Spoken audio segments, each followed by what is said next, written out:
of that definition, foods like kiwis, avocados and kale might be superfoods in places where they are produced. They are not produced locally in India and hence they do not tick the box of being superfoods for us. Today I am going to tell you about 5 Indian superfoods that you might not know existed. I will not be surprised if these emerge as superfoods in other countries in a few years' time. Let's start with number 5. The 5th superfood on my list is drumstick. Drumstick tree is known to us Indians since a really long time. What we are most familiar with are the long pods of drumstick that are added to curries and sambar and cooked until soft. These drumstick pods and the seeds inside are rich sources of vitamin C and B vitamins. In fact, there is experimental evidence that the seeds retain their vitamins even after cooking. The leaves of drumstick tree, famously known as moringa leaves, are a powerhouse of nutrients. They are cooked like any other leafy vegetable in some parts of South India. Moringa leaves are used in several feeding programs across India to fight malnutrition in children and in adults. In Ayurveda, there is mention of use of moringa leaves, flowers and roots as therapeutics with amazing healing properties. The powder extracted from leaves of moringa are already becoming a rage in the West, and it is time that we Indians bring back home this amazing superfood that is so native to us. The 4th superfood is sabudana or sago pearls. Sabudana is made from tapioca, and tapioca is the starch extracted from the roots of a plant called cassava. There are 3 things that make sabudana a superfood. The starch in sabudana is not just any starch, it's called resistant starch. Now, resistant starches do not really get digested in our small intestine.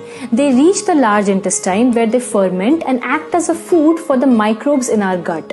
In other words, the starch in sabudana acts as a prebiotic for our body. Sabudana has zinc, which is an essential element for the good functioning of our immune system, and also it is required for good hair. Sabudana is a high energy food. So if you are someone who feels fatigued or lethargic during the day, you must make sabudana a part of your breakfast or your lunch. This is also probably the reason why sabudana is eaten during Indian fasts. Sabudana can be made into a savory breakfast item like khichdi or into a dessert item like sabudana kheer. The 3rd Indian superfood on my list is yam. Yam is basically a tuber that grows under the soil. Don't confuse yam with sweet potatoes, they are not the same thing. There are 600 different varieties of yam reported across the globe. This in the picture here is native to India, known as elephant's foot yam or jimikant. There is evidence of use of yam in Indian diet since ancient times. If you eat this superfood regularly, you will suffer from less digestive problems. It boosts metabolism in the body and therefore it is great for weight loss. Last but not the least, yams have shown to maintain and promote a good hormonal balance in our body. Yams are quite underrated at the moment, and it's only a matter of time before people wake up to the benefits of this amazing superfood. I would recommend you to include yams in your diet at least once a week. You can boil them, stir fry them, or even roast them. On number 2, we have sattu or roasted gram flour. Sattu has stood the test of time from being called the poor man's protein to now gaining popularity among masses. Sattu has about 20% of protein and it is also a good source of iron and calcium. Sattu has a good amount of fiber and it is recommended for people with digestive problems. It is also a high energy food. There are 2 popular ways of making sattu a part of your diet.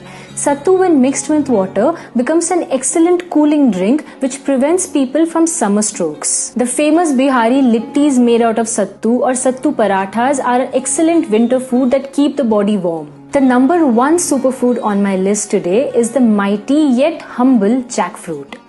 Jackfruit originated in India and it is as indigenous as it gets. There is a long history of usage of jackfruits in our country, just like yams. I'll probably have to make another video to list all the benefits and uses of jackfruit, but I'll mention the key ones here. The flesh of jackfruit has almost every vitamin and mineral that is essential for our body, the most noteworthy being vitamin C and vitamin A. It is great for people with blood pressure.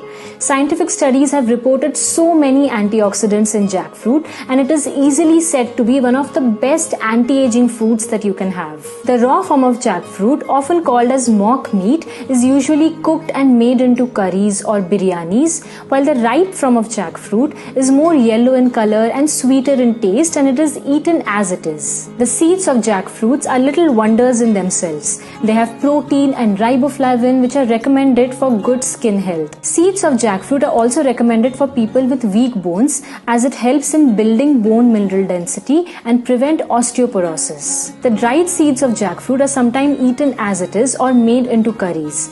All I can say is definitely make jackfruit a more integral part of your diet. These 5 superfoods are sure to bring you good health, and you should definitely make them a part of your diet more often.